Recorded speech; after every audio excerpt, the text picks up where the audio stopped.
Hey guys, how you going? It's Laz here, and hello to all the RGX community. Hello, and hello to all the subscribers and viewers of this video. How are you? It's Laz, obviously. I think I already said that. I have a bad habit of repeating myself, as most of you probably know. Anyways, guys, I'm going to get into it pretty quick here. This is the first game that I've played on Xbox or PlayStation of Modern Warfare 3 in almost 2 weeks. Those of you that watch my channel, I do or have been doing a Road to Moab Mondays, which has just turned out to be an epic fail because I've just really fell out of love with this game and haven't played it for so long. But I thought, no, you know what, new maps are out, I'm going to jump on and have a game.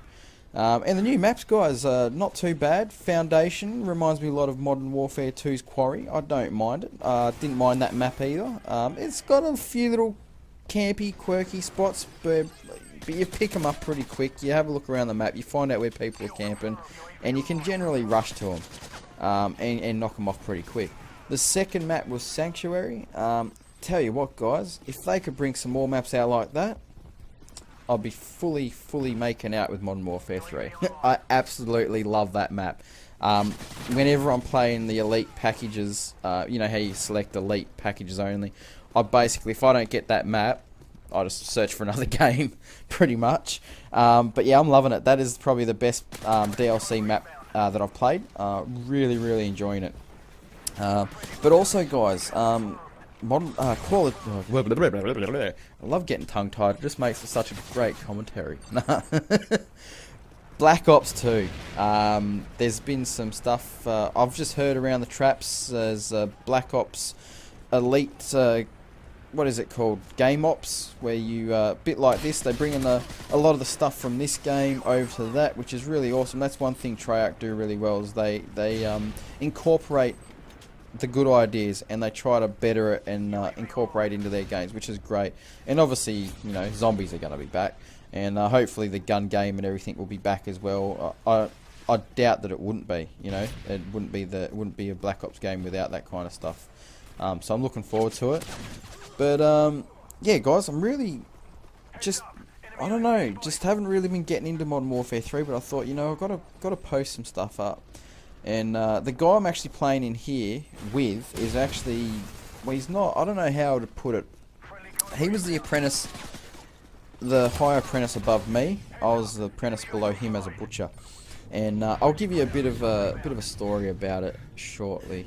But first of all, guys, I want you to tell me one thing that is missing from this video and is missed from this week. If someone can leave the comment describing exactly what is missing from this video, I will give you a really good prize. I'm not going to tell you what it is.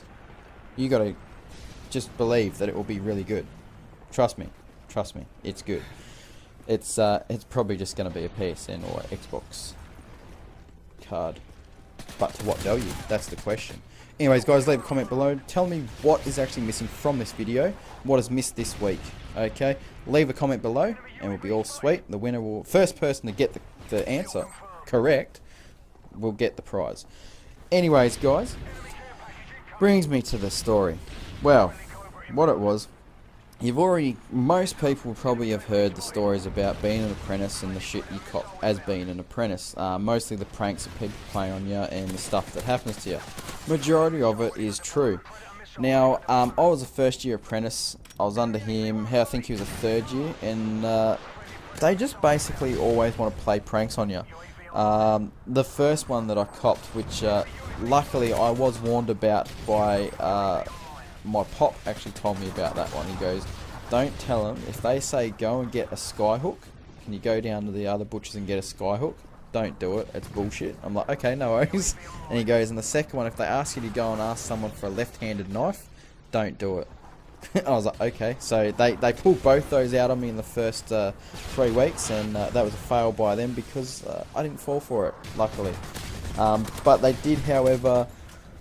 well, this wasn't really this wasn't really his fault. Basically, he was standing next to me. We were doing lamb cutlets, and he was talking to me, and he said something to me and nudged me. But as he nudged me, I turned to look at him, and I've actually shoved my knife in between. You know, the webbing between your pointer finger and your thumb. It basically went just under the bone in my hand of my thumb bone, and come out the other end, and it was basically just sitting there swaying side to side from where I stabbed it.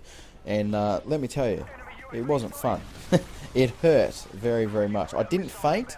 I'd have to say I was pretty close, but I did go very, very, very white, like a ghost. There was a point where I could have collapsed, but I didn't. I just held it together, manned up, and pulled the knife out, and they didn't even send me to go get stitches. That's how hardcore I was.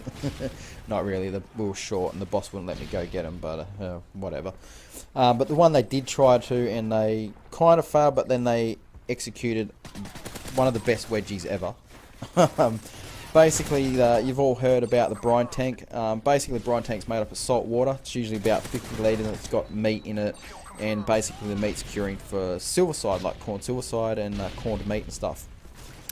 And it's got blood and bits of meat and shit everywhere. So it's pretty feral stuff. Anyways, they tried to dunk my head in it. They've grabbed my arms, they grabbed my feet, and they're trying to dunk me. And I was struggling that much. They just couldn't get me in. So in the end, they ended up giving me this massive wedgie.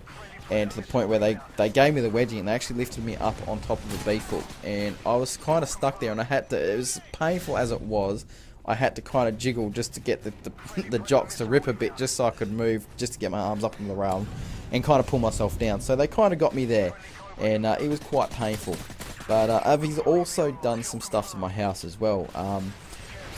I woke up one morning, and my mum comes in at this time. I was only 15, 16, still living at home on a Saturday, or Sunday morning it was. Mum comes in and she goes, "Oi, why the hell do we have all these witches' cones and signs saying Subiaco parking all over our front lawn?" I was like, I don't know. Got out there, and there's like witches' hats or road cones, whatever you guys might call them, all the way down our driveway, and with road signs saying Subiaco parking this way. He'd done 3 trips with his girlfriend and stole all these signs and to put them onto our lawn. In the end, we had to ring the council and say someone's played a prank, we don't know who, because they would have gotten into a fair bit of trouble. But yeah, it was quite funny, and I quite enjoyed it. Anyways, guys, we're just about over. Thanks very much for watching. Don't forget to go check out They Call Me Rabbit, the RGX channels, and cheers.